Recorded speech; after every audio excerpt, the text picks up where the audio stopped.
পৃষ্ঠা ১৫৪। প্রকল্প ২, গল্পের নাট্য রূপ। শিবরাম চক্রবর্তীর মন্টুর মাস্টার গল্প অবলম্বনে শঠে তালবস্বর ঠয়েকার ষাট্ঠং তালবস্বয়াকার ঠয় জফলা অনুসার। ভূমিকা: কোনো গল্পে নাট্যরূপ দানের অর্থ হল নির্বাচিত কাহিনীটির প্লট বা মূল বিষয়টিকে অক্ষুণ্ণ রেখে তাকে মঞ্চ উপযোগী করে তোলা। এতে গল্প লেখকের মূল ভাবনাকে অনুসরণ করেও নিজের ভাবনা ও কল্পনা শক্তির প্রকাশ ঘটানো যায়। বিখ্যাত সাহিত্যিকের গল্প অবলম্বনে রচিত এই নাটকটিতে আমি যেসব বৈশিষ্ট্য ফুটিয়ে তুলতে চেয়েছি তা হল: নাটকটির আয়তন যেন সংক্ষিপ্ত হয়, নাটকটির ভাবগত ঐক্য যেন বজায় থাকে, নাটকটির হাস্যরসের ধারা যেন অব্যাহত থাকে, নাটকটি যেন মঞ্চে অভিনয়ের উপযোগী হয়ে ওঠে। উদ্দেশ্য: ১. আত্মসক্রিয়তা বৃদ্ধি পাবে। ২. সৃজনশীলতা বিকশিত হবে। ৩. দর্শকরা যেন নির্মল হাস্যরসের আস্বাদ পান। ৪. শঠতার দ্বারা যে চিরকাল জয়লাভ করা যায় না এই বিশ্বাস যেন দর্শকদের মনে জন্মায়। প্রকল্পের নীতি: নির্বাচিত প্রকল্পটি যেসব নির্দিষ্ট নিয়ম ও নীতির ভিত্তিতে রূপায়িত করে প্রতিবেদন তৈরি করা হয়েছে, তত্ত্বাবধায়কের নির্দেশনায় ও একক ভাবনায় প্রকল্পটি নির্মিত হয়েছে।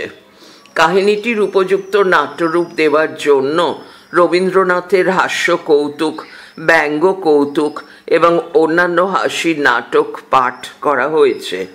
এ ধরনের কাহিনী বাস্তবে না ঘটলেও চরিত্রগুলির উপস্থাপনা, ঘটনা বিন্যাস ও অভিনয় সংক্রান্ত নির্দেশের মাধ্যমে এটিকে জীবন্ত করে তোলা হয়েছে। সীমাবদ্ধতা: ১. প্রকল্পটি নির্মাণের সময় ছিল সীমিত। ২. আগে কখনো নাটক লিখিনি, ফলে আত্মবিশ্বাসের অভাব ছিল। ৩. নাটকের সার্বিক উৎকর্ষ এবং সম্পূর্ণ অবয়ব দান অনেকাংশেই রক্ষিত হয়নি। পৃষ্ঠা ১৫৫। প্রকল্প পরিকল্পনা: আমার বাংলা বিষয়ক শিক্ষক মহাশয়, শিক্ষিকা মহাশয়া প্রকল্পটি সুষ্ঠুভাবে সম্পাদন করার জন্য ৭ দিনের ৭টি পিরিয়ডের একটি সুশৃঙ্খল কর্মপরিকল্পনার রচনা করে দেন। প্রকল্পটি সম্পাদনের জন্য শিক্ষক মহাশয়, শিক্ষিকা মহাশয়া একটি সাধারণ ধারণা দান করেন।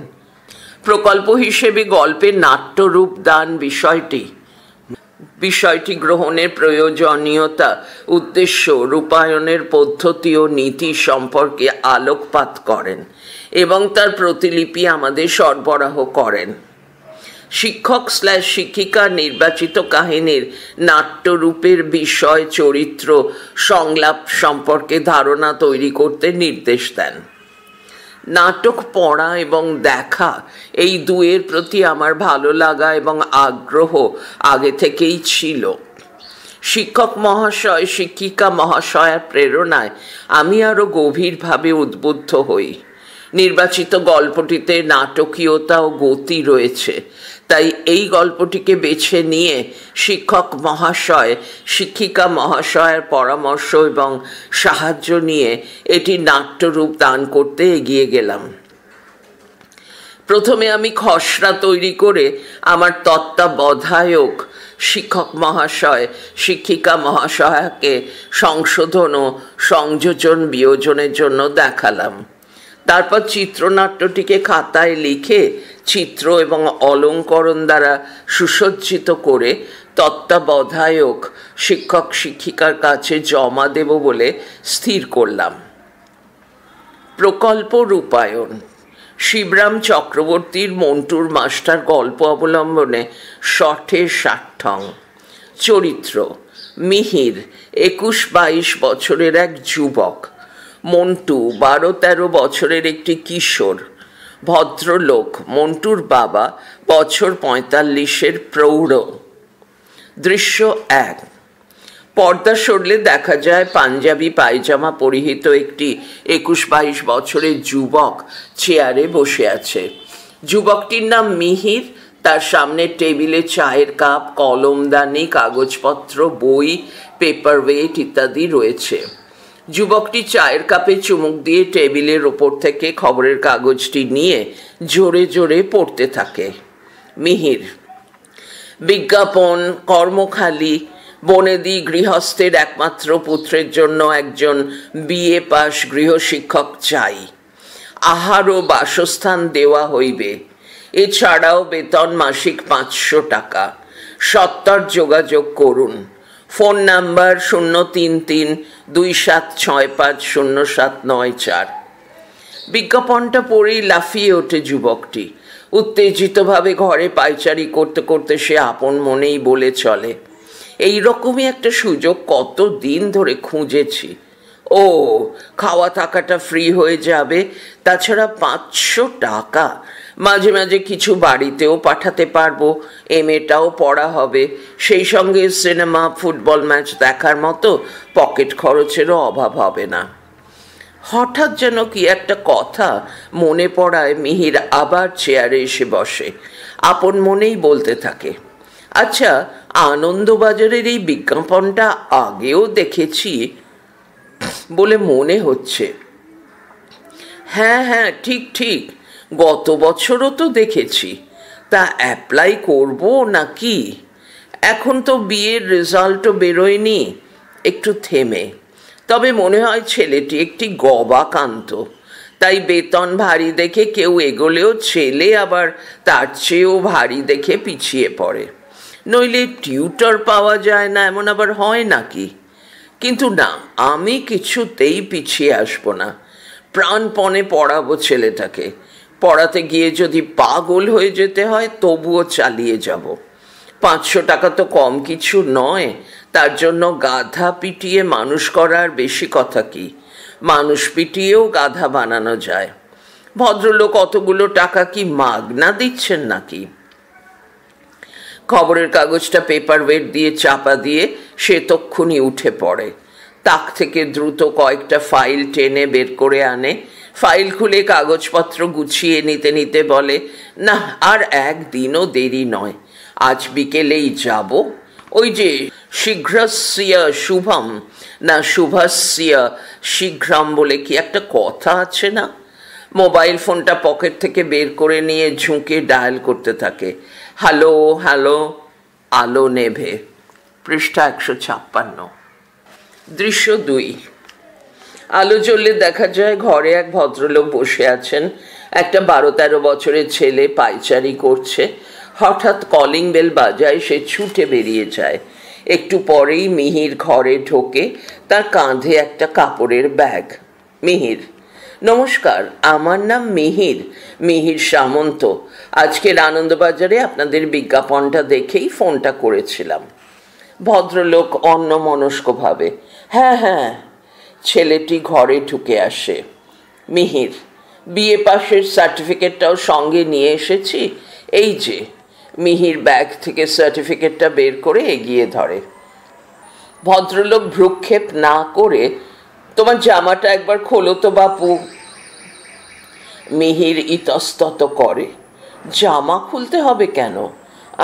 মানে ব্যাপারটা তো ঠিক বুঝতে পারছি না। ভদ্রলোক: আপত্তি আছে তোমার? মিহির: না না। দ্রুত জামা খুলে ফেলে, মনে মনে বলতে থাকে, 500 টাকার জন্য জামা খোলা কেন, জামাই হতেও রাজি। ভদ্রলোক: তুমি এক্সারসাইজ করো? মিহির: তা একটু একটু করি বই কি। ভদ্রলোক: বেশ বেশ, চিন্তিতভাবে। আর একটা কথা খালি জিজ্ঞাসা করব তোমায়। মিহির ততক্ষণে জামাটা পরে নিয়ে সার্টিফিকেটটা টেবিল থেকে তুলে ভদ্রলোকের দিকে এগিয়ে ধরে। ভদ্রলোক সেদিকে আমল না দিয়ে বলতে থাকেন, তোমার শরীরটা নেহাত মন্দ নয়, তা কত ওজন তোমার? মিহির অত্যন্ত বিস্মিত হয়ে, ওজন? এই ধরুন প্রায় 2 মণের কাছাকাছি হবে।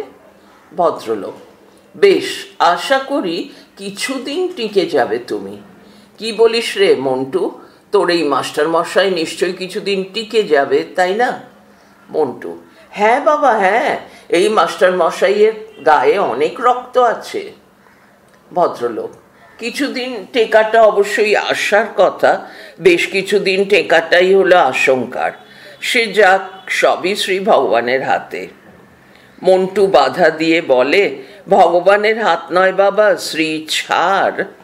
ভদ্রলোক উত্তেজিত হয়ে তাকে থামিয়ে: চুপ, কথার উপর কথা কস কেন? কিচ্ছু বুদ্ধিশুদ্ধি হলো না তোর। মিহিরকে: হ্যাঁ দেখো বাপু, পড়াশোনার সঙ্গে একে এটিকেটও শেখাতে হবে। পিতা মাতা গুরুজনদের কথার উপর কথা বলা, অতিরিক্ত হাসা, এসব মহৎ দোষ সারাতে হবে তোমাকে। বেশ, তাহলে আজ থেকেই লেগে পড়ো। মাসে 500 টাকাই বেতন ঠিক হলো। মাসের 1 তারিখেই মাইনে পাবে, কিন্তু একটা শর্ত আছে। পুরো 1 মাস না পড়ালে, এমনকি একটা দিনও কম হলে, 1 টাকাও পাবে না তুমি।